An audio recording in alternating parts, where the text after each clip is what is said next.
Hawa? Hindi ako maaawa sa isang malanding katulad mo. Sigaw nito sa akin.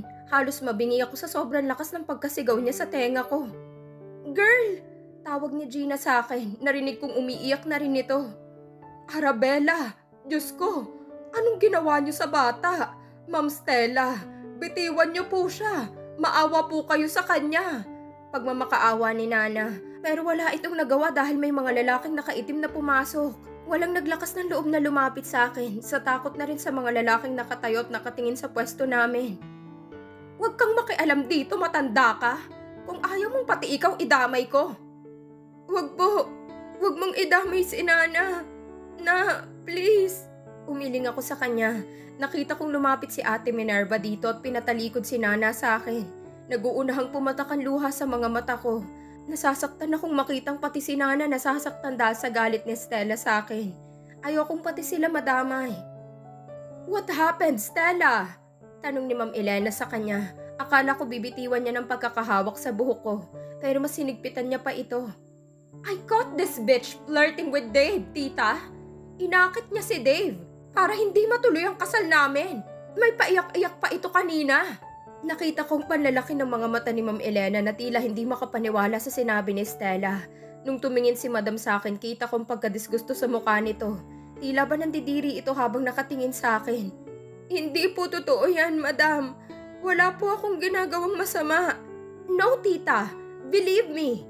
I saw it with my own eyes. This whore is trying to manipulate Dave para layuan ako.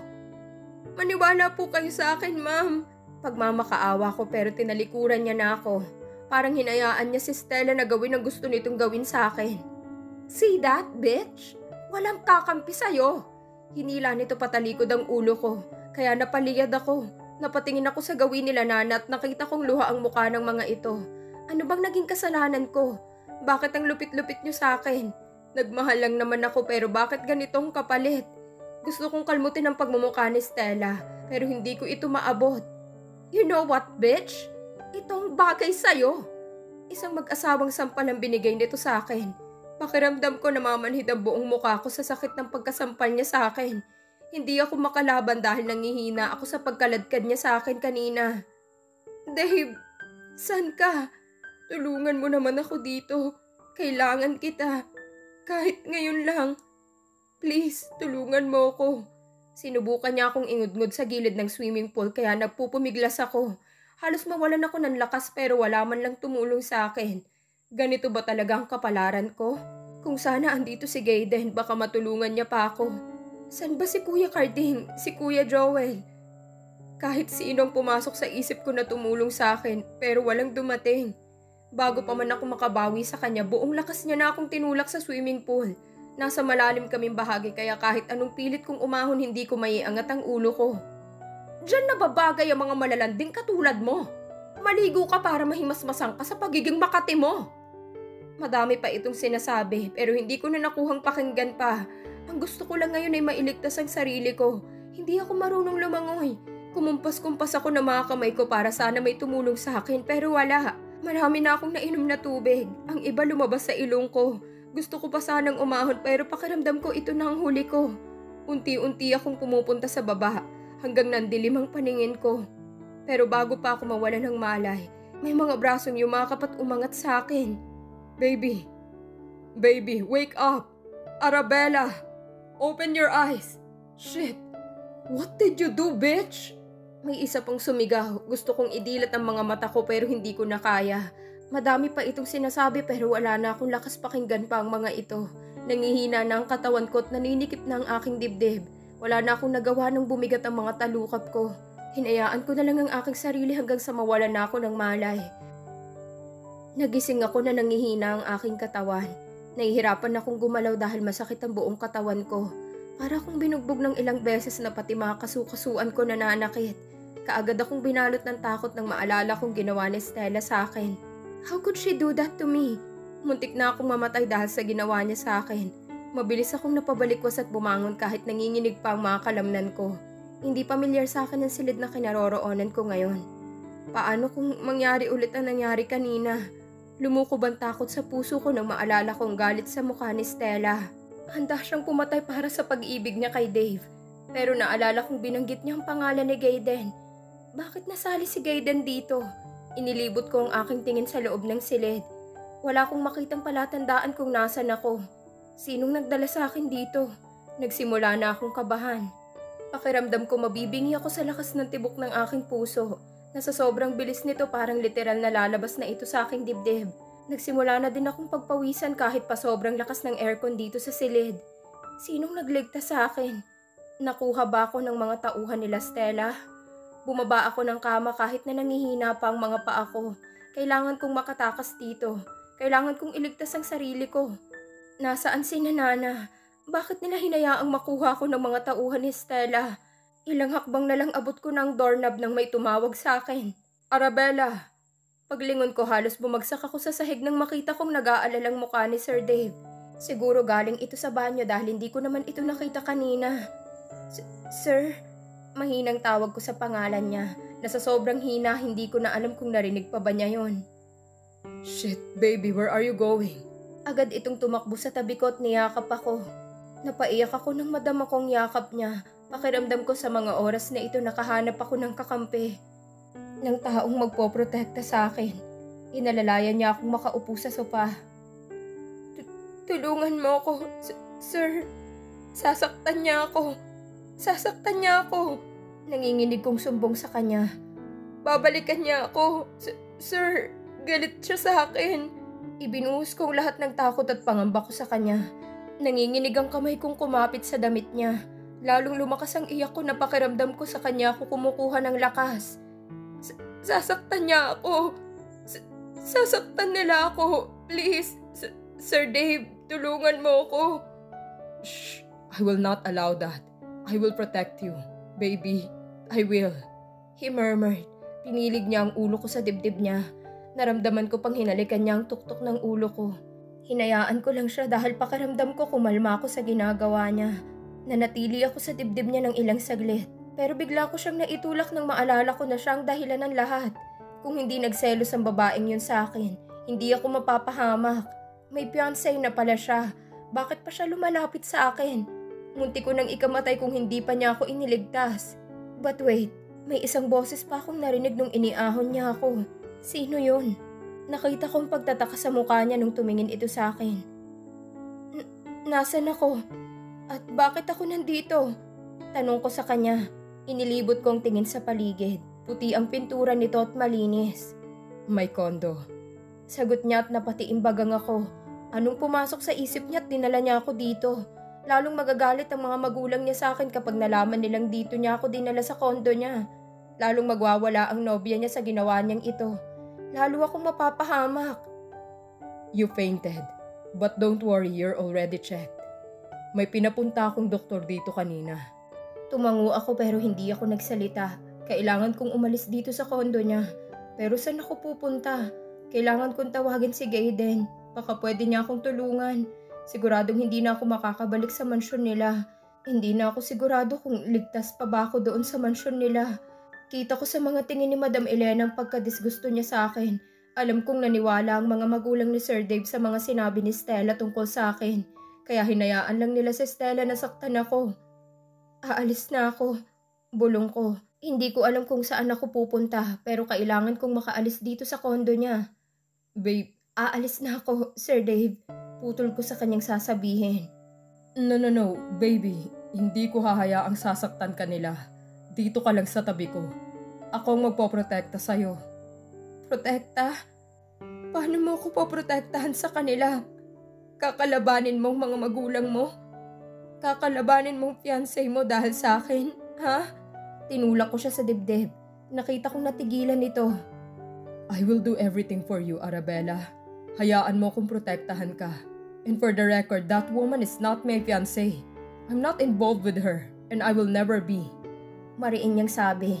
Hinawakan niyang mga kamay ko, tinila ko palapit sa kanya. Pero umiling ako. Why are you denying it, Dave? Nakita ko ang larawan niyo sa newspaper at dinig ko nung tinanong niya sa mga magulang mo tungkol sa kasal niyo.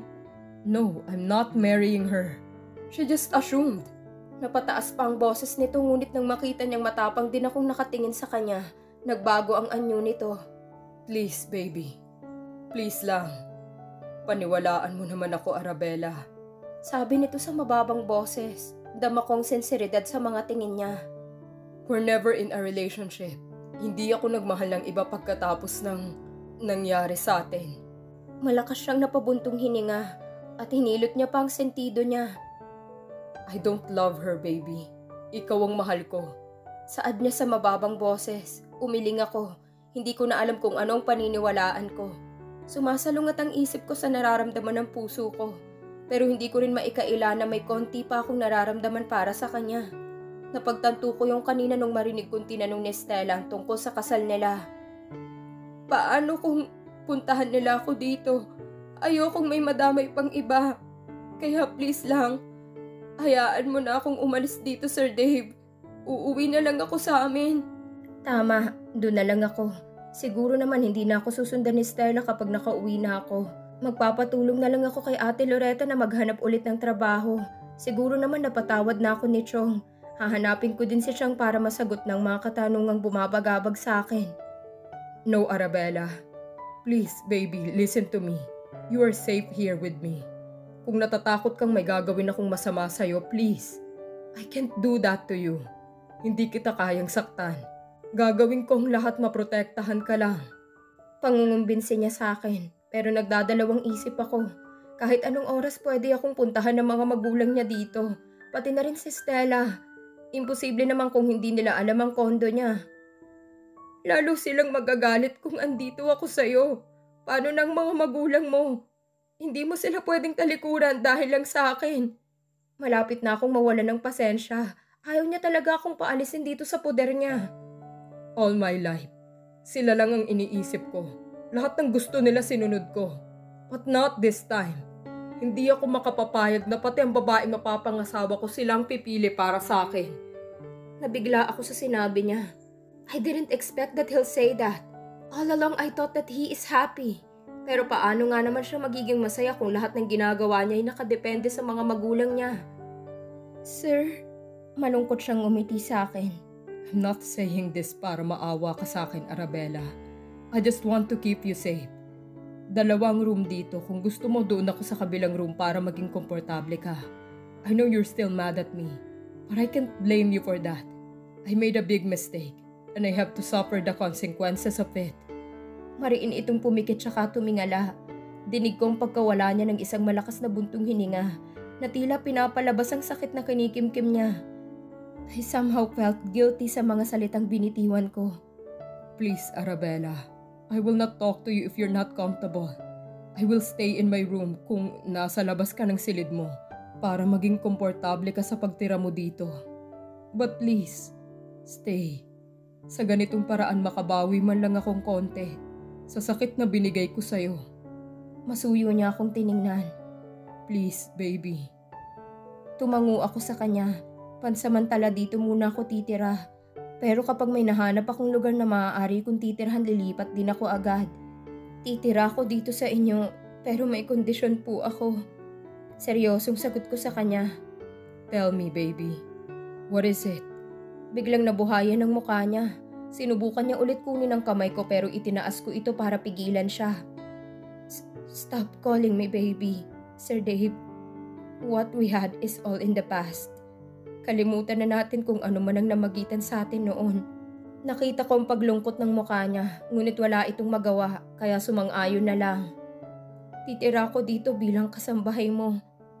Huwag na po kayong kumuha ng ibang maglilinis nitong kondo nyo, at ako nang gagawa nun.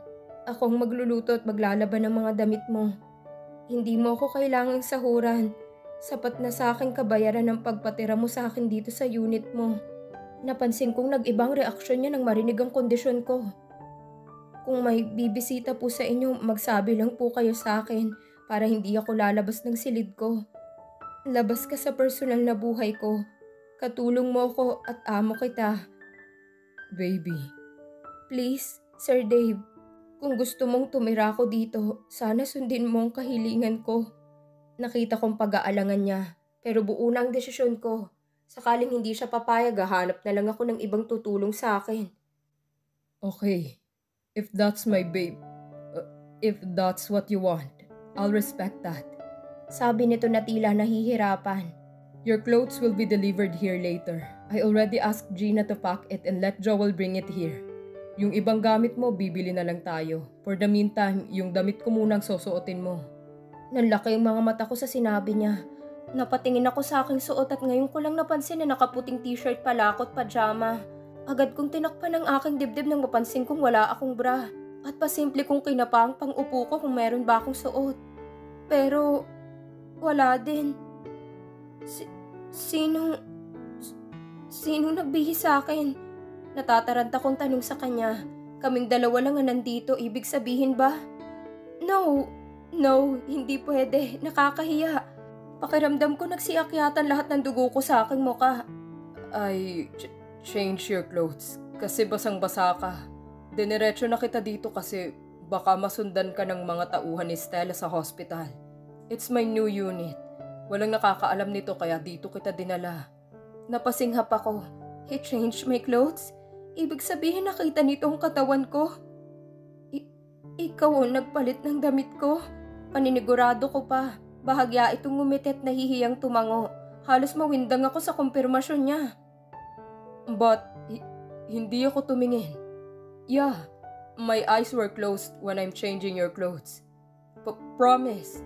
Nauutal nitong sabi. Hindi ko alam kung nagsasabi ba ito ng totoo o hindi. Paano niya ako papalitan ng damit ng nakapikit? Pero ano pa bang magagawa ko? Tapos na. Promise? Napalunok pa ito bago alanganing tumango. Salamat, Sir Dave. Tsaka tumalikod na ako sa kanya. Naglakad ako pabalik sa kama at binuksan ko ang kortina para tumingin sa labas. Kanina pa pala ako nakaharap sa kanya nang walang suot na panloob. Ano kaya ang iniisip niya habang nag-uusap kami? Madami pa sana akong gustong itanong sa kanya. Kaso bukas na lang kapag nahatid na dito ang mga damit ko. Yung may suot na akong panloob para komportable akong humarap sa kanya. Babe, narinig kong kunwaring ubo niya. I cook food for you. Gusto mong dalhan kita dito o doon ka kakain? Pupunta na lang po ako sa kusina mamaya, Sir Dave. Sagot ko nang nakatalikod pa rin sa kanya. Pero pakiramdam ko tumatagos pa rin yung mga titig niya sa akin. Baka nga nakatingin ito sa matambok kong pang-upo. Nako-conscious tuloy ako kaya napaupo ako sa kama. Nakakahiya naman kung nga abalahin ko pa siya. Kaya ko naman ng kumilos kahit nangihina pa rin ako. Okay, sige lalabas na ako. Para makapagpahinga ka na. I'm just in the next room. Pumasok ka lang kung may kailangan ka. Pumasok? Nalalaking mata kong sumulyap sa kanya. Ngayon naka-side view na ako. I mean, kumatok. Yeah, kumatok ka lang kung may kailangan ka. He boyishly smiled at hindi ko maiwasang humanga sa kagwapuhan niya. Kahit na may edad na ito si Sir Dave, hindi pa rin halata sa mukha niya. Kaya niya pang makipagsabayan sa mga kaedaran ko. Ano na naman ba itong naiisip ko? Bakit ba kasi nasisingit pa rin itong utak ko mga paghanga ko sa kagwapuhan niya? Bago ito lumabas napansin kong napatingin pa ito sa braso kong nakatakip sa aking dibdib. Napansin kong medyo namula pa ang mukha niya bago ito umiwas ng tingin. Hindi ko pa rin maiwasang hindi mamula. Paano lahat pa naman sa akin medyo may kalakihan sa normal? Sabi nga ni Gina, asset ko daw tong pangharap ko at pang-upo ko. Huwag mo nang takpan. Bubulong-bulong pa nito bago lumabas. Ano daw? Tanong ko sa aking sarili. Pero nung napagtanto kong parang itong dibdib kong tinutukoy niya, gusto ko siyang sundan at batukan. Apakabastos. May pa-promise pang hindi tumingin. May araw ka din sa akin, Sir Dave. Pero ngayon kakain muna ako. Kasi tumutunog na ang tiyan ko. Kaninang 4:00 pang huling kain ko at mag-aalauna na ng madaling araw. Bukas ko na iisipin kung anong susunod kong gagawin. Sa ngayon magpapahinga muna ako at magpapalakas.